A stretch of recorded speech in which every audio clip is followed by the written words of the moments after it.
हा विद्यार्थ्यांनो, आज आपण काय पाहणार आहोत? कोणता तास आहे हा? सामान्य ज्ञान आपल्याला पाहायचं आणि सामान्य ज्ञान पाहताना आपल्याला काय करायचंय? महाराष्ट्रातील असे गावं शोधायचे की तिथं काहीतरी पहिल्यांदाच झालेलं आहे. तर पहिला प्रश्न याच्यासाठी आहे, महाराष्ट्रातील पहिले फुलपाखराचं गाव कुणाला ओळखले जाते? हा, तर बघा आता दुसरा प्रश्न याच्यासाठी आहे, महाराष्ट्रामध्ये असे गाव आहे, त्या गावामध्ये मधुबन हनी पार्क म्हणजे काय? मध माहिती तुम्हाला? त्या मधाचं पार्क तयार केलेलं आहे आणि तिथे मध स्वस्त सुद्धा मिळतो म्हणे. तर कोणतं गाव आहे बेटा ते? महाबळेश्वर. वा वा. चला विद्यार्थ्यांनो, आता आहे प्रश्न तिसरा प्रश्न काय आहे? तर असे गाव आहे, त्या गावामध्ये सगळ्यांच्या घरावर सोलारच्या प्लेट बसवलेल्या आहेत. सोलार माहिती तुम्हाला? सूर्यापासून उष्णता शोषते आणि त्याच्यापासून आपल्याला वीज तयार होते. तसे एक महाराष्ट्रातलं गाव आहे. तर त्या गावाचं नाव काय आहे बेटा? पाटण सातारा. Very good. कसं आहे, महाराष्ट्रातलं पहिलं मधाचं गाव म्हणून ओळखले जाते. मध माहिती ना, कसा खाल्यावर छान असतो, त्या मधाचं गाव कोणतं गाव बेटा? महाबळेश्वर सातारा. वा.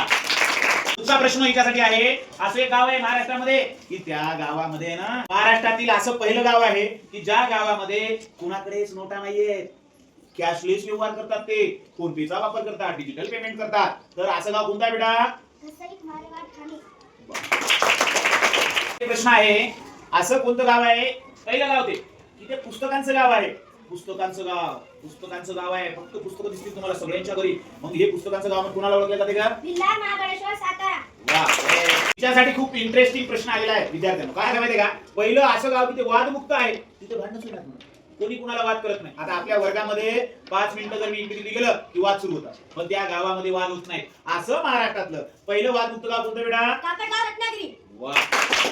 प्रश्न विचारलेला आहे, पहिलं आधार गाव की ज्या गावामध्ये पहिल्यांदा आधार काढण्यात आलं होतं महाराष्ट्रामध्ये, तर पहिलं आधार गाव कोणतं बेटा? शहादा नंदुरबार. वा. चला याच्यासाठी आहे प्रश्न. आता पहिल्या गावांचे मजा हा शेवटचा प्रश्न असेल, पुढचा पण आपल्याला तास घ्यायचा आहे. तर हिचा आहे पहिला प्रश्न, पहिलं फळांचं गाव कोणतं आहे महाराष्ट्रातलं? याच्यासाठी पहिला आपण आता कविता शिकतो बघा. कविता आपण मराठी मध्ये आहे, इंग्रजी मध्ये आहे, पण महाराष्ट्रातलं असं पहिलं गाव आहे की त्याला कवितांचं गाव म्हणून ओळखलं जातं. कोणतं गाव आहे ते? विद्यार्थ्यांनो, असंही महाराष्ट्रामध्ये गाव आहे की ते पूर्णपणे डिजिटल आहे. डिजिटल वर कामं चालतात, संगणकाचा वापर सगळ्यांना जमते तिथं. असं महाराष्ट्रामधलं पहिलं गाव कोणतं आहे डिजिटल गाव? आहे असं की त्या गावामध्ये इंटरनेट वायफाय सुविधा आहे. मोबाईल मध्ये आपण कनेक्ट केलं की जागोजागी रिचार्ज मारायची गरज नाही, वायफाय न आपल्याला सगळ्या गोष्टी करता येतात. पहिलं वायफाय गाव कोणतं आहे रे? तर विद्यार्थ्यांनो, आज आपण एक नवीन तास पाहिला. काय नाव होतं तासाचं आपल्याला?